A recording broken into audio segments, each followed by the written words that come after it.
નમસ્કાર. ચાલો વાત કરીએ કૃત્રિમ સંવર્ધન.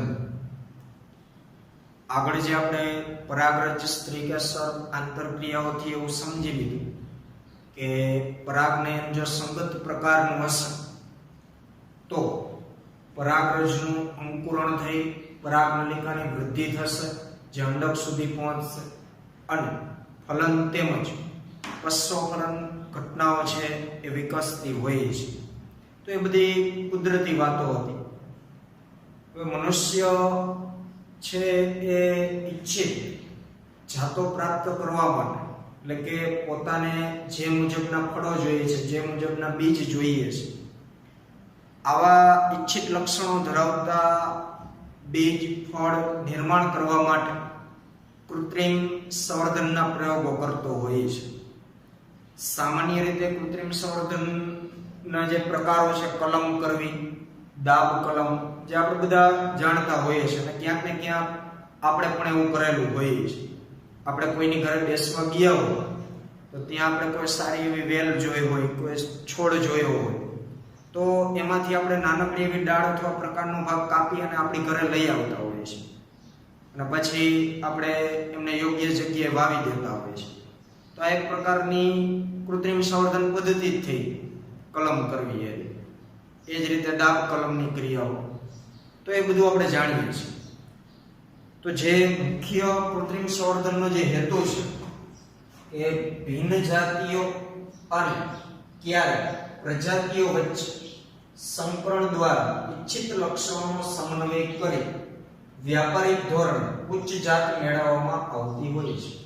એટલે કે કૃત્રિમ સંવર્ધન દ્વારા ભિન્ન જાતિઓ, એટલે કે આ વનસ્પતિ અલગ અલગ જાતિની પસંદ કરવામાં આવેલી હોય. હવે બે જે પિતૃ વનસ્પતિ પસંદ કરવામાં આવે છે કૃત્રિમ સંવર્ધન માટે, એમાં એક વનસ્પતિ નર વનસ્પતિ તરીકે પસંદ કરવામાં આવેલી હશે અને બીજી વનસ્પતિ છે એ માદા વનસ્પતિ તરીકે પસંદ કરવામાં આવેલી.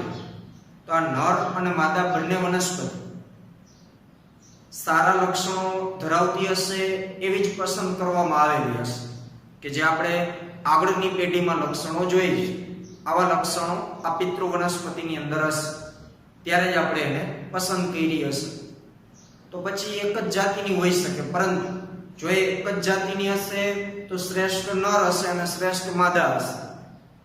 જો ભિન્ન જાતની હશે તો બંને અલગ અલગ જાતિ હશે, એમાં કોઈ એક નર તરીકે લીધી હશે, માદા તરીકે લીધી હશે, અથવા તો સાવ કોઈ ભિન્ન પ્રજાતિઓની જ બે વનસ્પતિઓ પસંદ કરવામાં આવેલી હોય પિતૃ તરીકે, અને એમની વચ્ચે સંકરણ કરાવે અને જે સારા લક્ષણો છે નર અને માદા વનસ્પતિઓની અંદર એનો સમન્વય કરાવી અને જે નવું બીજ આપણને પ્રાપ્ત થશે એ પહેલેથી જ ઈચ્છિત લક્ષણો વાળી હશે, જેને આપણે હાઇબ્રિડ જાત અથવા તો સંકર જાત તરીકે ઓળખતા હોઈએ છીએ. તો કૃત્રિમ સંવર્ધન છે એ પાક સુધારણા કાર્યક્રમ માટેની પદ્ધતિઓમાંનો એક મુખ્ય પ્રસ્તાવ છે. પાક સુધારવા માટેની જે અલગ અલગ પદ્ધતિઓ છે પાક સંવર્ધનની, એમાંની એક આ કૃત્રિમ સંવર્ધન પદ્ધતિ મુખ્ય છે, કે જેની મદદથી આપણે સંકર જાતો મેળવી શકીએ છીએ. અને આમ પણ આપણે જાણીએ છીએ કે ભારત એક ખેતી પ્રધાન દેશ છે અને આબાદી બહુ વધુ છે. તો ઓછી જગ્યામાં વધુ ઉત્પાદન કઈ રીતે થઈ શકે, બધાને ખોરાક પૂરો કઈ રીતે પડી શકે, અને દિવસે દિવસે આ સમસ્યા આગળ વધતી જ જવાની છે. અત્યારે ઇન્ડસ્ટ્રીયલ એરિયાઓ વધતા જાય છે, ખેતીલાયક જમીનો ઘટતી જાય છે. તો હવે ખેતીલાયક જમીન ઘટે છે તો ઓછી જગ્યામાં વધુ ઉત્પાદન કેમ મેળવવું? જોકે આની વિસ્તારથી ચર્ચા આપણે 9મા ચેપ્ટરની અંદર પણ આવશે.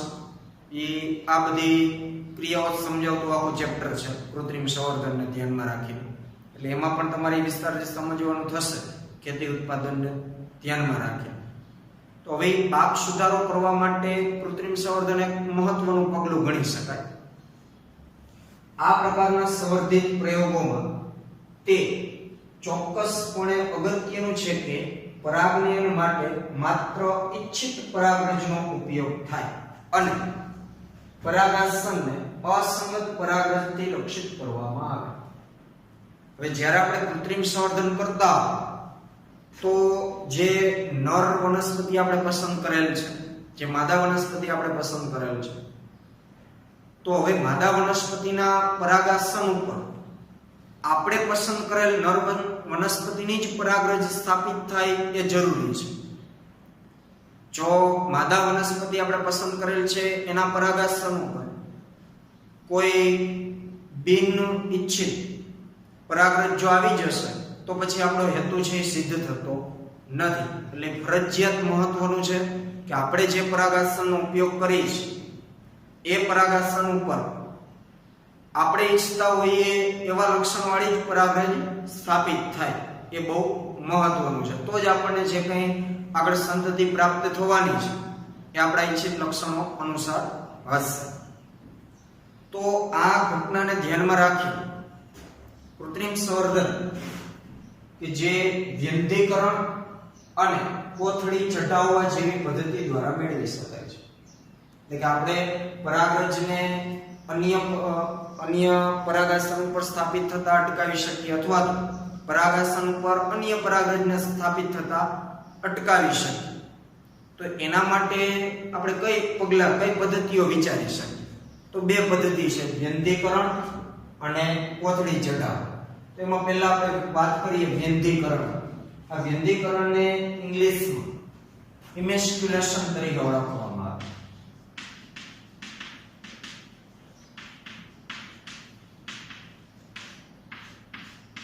વ્યંધીકરણને ઇંગ્લિશમાં શું કહેવાશે?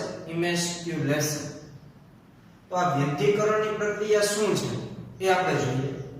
તો આપણે જે માદા વનસ્પતિ પસંદ કરેલ હશે એ માદા વનસ્પતિનું જે પુષ્પ હોય એ પુષ્પ જો દ્વિલિંગી હોય, માત્ર ને માત્ર માદા વનસ્પતિનું પુષ્પ જો દ્વિલિંગી હોય તો જ આપણે ઇમેસ્ક્યુલેશન કરવાની જરૂર પડે છે. જો માતૃ વનસ્પતિ એકલિંગી પુષ્પ ધરાવતી હોય તો ઇમેસ્ક્યુલેશન કરવાની જરૂર નથી. શું કામ? કે વ્યંધીકરણમાં આપણે પુષ્પમાંથી જે નર પ્રજનન તંત્રનો ભાગ છે એટલે કે જે પરાગાશ્રય છે આ પરાગાશ્રયને દૂર કરવાનો હોય છે. તો પુષ્પમાંથી પરાગાશ્રયને દૂર કરવાની ક્રિયા એટલે જ વ્યંધીકરણ. પણ કઈ રીતે? તો વ્યવસ્થિત વ્યાખ્યાના સ્વરૂપમાં જોઈએ તો જો માદા વનસ્પતિ દ્વિલિંગી પુષ્પો ધરાવતી હોય તો ચીપિયાની મદદથી પુષ્પકલિકામાંથી પરાગાશ્રય તેનું સ્ફોટન થાય તે પહેલા દૂર કરવામાં આવે છે. આ પ્રક્રિયાને વ્યંધીકરણ કહે છે. આપણે જે માતૃ વનસ્પતિ પસંદ કરી છે માદા તરીકે એમાં માની લઈએ કે દ્વિલિંગી પુષ્પ છે. તો દ્વિલિંગી પુષ્પ હશે તો એમાં પુંકેસરય હશે અને સ્ત્રી કેસરય હશે. તો વ્યંધીકરણ દ્વારા આપણે શું કરવાનું છે કે એ પુષ્પમાં જે પરાગાશ્રય પુંકેસરનો જે ભાગ છે પરાગાશ્રય, આ પરાગાશ્રય સ્ફોટન થાય એ પહેલા જ આપણે ચીપિયાની મદદથી દૂર કરી દેવાનું છે. તો હવે એ પુષ્પમાંથી આપણે પરાગાશ્રય દૂર કરી નાખશું તો હવે એ પુષ્પમાં માત્ર ને માત્ર સ્ત્રી કેસરનો ભાગ જ રહેશે. એટલે કે પરાગાસન જળવાયેલું રહેશે, પરંતુ એમાંથી આપણે પરાગાશય દૂર કરી નાખીએ છીએ. તો એ પુષ્પને આપણે વંધ્ય કહીએ. એટલે આપણે આ ક્રિયાને વ્યંધીકરણ તરીકે ઓળખીએ છીએ. જો એકલિંગી પુષ્પો હોય તો કાં તો માત્ર ને માત્ર એમાં પુંકેસર હોય કાં તો સ્ત્રી કેસર. તો આપણે જે માદા વનસ્પતિ પસંદ કરીએ છીએ એ જો એકલિંગી પુષ્પ ધરાવતી હોય તો એનો સીધો મતલબ એવો છે કે એમાં માત્ર ને માત્ર સ્ત્રી કેસર જ હશે. તો પછી એમાં પુંકેસર તો છે નહીં, તો ઇમેસ્ક્યુલેશન કરવાની જરૂર પડતી નથી. હવે ઇમેસ્ક્યુલેશન કરી લીધા પછી આનો પણ એક પ્રયોગ આવે છે 12 સાયન્સની અંદર. બરાબર? આ વ્યંધીકરણ ઇમેસ્ક્યુલેશન દર્શાવતો પણ એક પ્રયોગ છે, એ પણ આપણે કરવાનો હોય છે. અત્યારે જે આપણે થિયરી ભણી છે એ જ રીતે એમાં પ્રેક્ટિકલ કરવાનો હોય છે કે આપણે કોઈ એક પુષ્પ લઈએ છીએ, માદા પુષ્પ કે જે દ્વિલિંગી છે માદા વનસ્પતિ, તો એમાંથી ચીપિયાની મદદથી આપણે પરાગાશયને કાઢી નાખવાનું છે. પણ જ્યારે આપણે પરાગાશય કાઢીએ ત્યારે ખાસ જોવાનું છે કે પરાગાશય સ્ફોટન પામેલું ન હોવું જોઈએ, નહીંતર એનો કોઈ અર્થ રહેતો નથી. એટલે સ્ફોટન થાય એ પહેલા જ આપણે પરાગાસન કાઢી નાખવાનું. પછી એમાં માત્ર વધ્યું સ્ત્રી કેસર. હવે આટલું કર્યા પછી બીજી પદ્ધતિ અપનાવવામાં આવશે, જેને આપણે કહીએ કોથળી ચઢાવવી. ઇંગ્લિશમાં કહીએ તો બેગિંગ.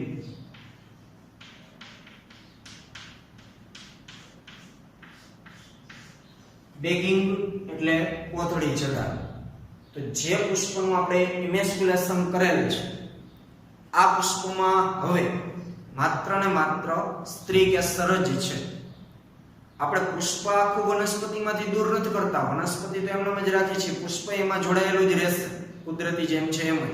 માત્ર ને માત્ર ઇમેસ્ક્યુલેશન દ્વારા ચીપિયાની મદદથી આપણે શું દૂર કરીએ છીએ? પરાગાસન. આટલું કર્યું એને આપણે વ્યંધીકરણ કીધું. હવે એ પુષ્પમાં માત્ર સ્ત્રી કેસરની જ હાજરી છે. હવે એમાં બીજી પદ્ધતિ એટલે બેગિંગ, કોથળી ચઢાવવી. તો જે ઇમેસ્ક્યુલેશન કરેલ પુષ્પ હોય, આ પુષ્પની ઉપર એક મીણિયા કાગળની બનેલી કોથળી ચઢાવી દેવામાં આવે.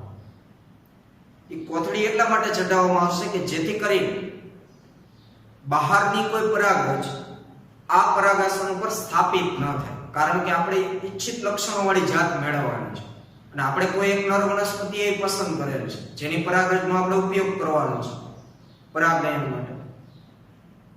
તો જો કોઈ પરાગરજ બીજી જાતિની સ્થાપિત થઈ જાય તો પછી આપણી પરાગરજ આપણી પાસે જ પડે રહેશે, ક્યાંય કામમાં નહીં આવે. એટલે પરાગાસનને અન્ય પરાગરજથી અશુદ્ધ થતું બચાવવા માટે, અશુદ્ધ થતું અટકાવવા માટે આપણે બેગિંગ કરવાની જરૂર પડે છે ઇમેસ્ક્યુલેશન કરી લીધા પછી. તો હવે જે ઇમેસ્ક્યુલેશન કરેલ પુષ્પોને નિશ્ચિત કદની કોથળીથી ઢાંકવામાં આવે, જે સામાન્ય રીતે મીણિયા કાગળની બનેલ હોય છે, જેનાથી શું થશે કે તે અસંગત પરાગરજને રોકી પરાગાસનને અશુદ્ધ થતું અટકાવે છે. આ ક્રિયાને કોથળી ચઢાવવી કહે છે. હવે મીણિયા કાગળની આપણે કોથળી ચઢાવી દઈએ, પુષ્પો ઉપર ઢાંકી દઈએ, એટલે અંદર હવે માત્ર સ્ત્રી કેસર છે. પછી જ્યારે સ્ત્રી કેસર એકદમ પરિપક્વ બની જાય, એટલે કે એમનો જે પરાગાસનનો ભાગ છે એ પરાગાસન ગ્રહણશીલ બની જાય, ત્યાર પછી આપણે એક કોથળી કાઢી અને આપણે જે પસંદ કરેલ પરાગરજ છે એનો છંટકાવ કરવાનો. પરાગાસન આપણે જે પસંદ કરેલ પરાગરજ હોય એનો કોથળી ઉથલાવી અને પરાગાસન ઉપર છંટકાવ કરી દેવાનો અને ત્યાર પછી ફરી પાછી કોથળી ચઢાવી દેવાની, જેથી કરીને પરાગરજનો છંટકાવ કર્યા પછીની જે ક્રિયાઓ છે, પરાગરજ સ્ત્રી કેસર આંતર ક્રિયાઓ જે બધી થશે એ સારી રીતે થઈ શકે, એમાં કોઈ ડિસ્ટર્બન્સ ઊભું ન થાય. પછી ધીમે ધીમે એમાં અશ્વફલન ઘટનાઓથી ફળનો વિકાસ થતો. દ્વિલિંગી પુષ્પ હોય તો જ આપણે ઇમેસ્ક્યુલેશન કરવાની જરૂર પડે છે. જ્યારે આ બાબત ખાસ ધ્યાનમાં લેજો, જો માતૃ વનસ્પતિ માત્ર એકલિંગી પુષ્પ ધરાવતી હોય તો એમાં ઇમેસ્ક્યુલેશન કરવાની જરૂર નથી. એમાં ડાયરેક્ટ સીધી બેગિંગની પદ્ધતિ જ અપનાવવાની રહેશે. એટલે એકલિંગી પુષ્પ હશે તો એનું સ્ત્રી કેસર પરાગાસન જો વિકાસ પામતું હોય ત્યાં જ આપણે બેગિંગ કરી દેવાનું, કોથળી ચઢાવી દેવાની. પછી જ્યારે પરાગાસન ગ્રહણશીલ બની જાય, એનો વિકાસ સારો એવો થઈ જાય, ત્યાર પછી ઈચ્છિત પરાગરજને એમાં છાંટી દેવાની અને ફરી પાછી કોથળી ચઢાવી દેવાની. પછી એનો આગળનો જે વિકાસ છે ફળના નિર્માણ સુધી એ થવા દેવાનો. આ વાત થઈ કૃત્રિમ સંવર્ધન, કે જેમાં બે પદ્ધતિઓ, વ્યંધીકરણ અથવા તો ઇમેસ્ક્યુલેશન અને કોથળી ચઢાવવી અથવા તો બેગિંગ, આ બે પદ્ધતિ અપનાવવામાં આવતી હોય છે ઈચ્છિત લક્ષણો મેળવવા માટે. હવે જે આપણે વાત કરવાની છે એ બેવડા ફલન વિશે, કે જે અતિ મહત્વનો ટોપિક છે. તો આગળ જોઈએ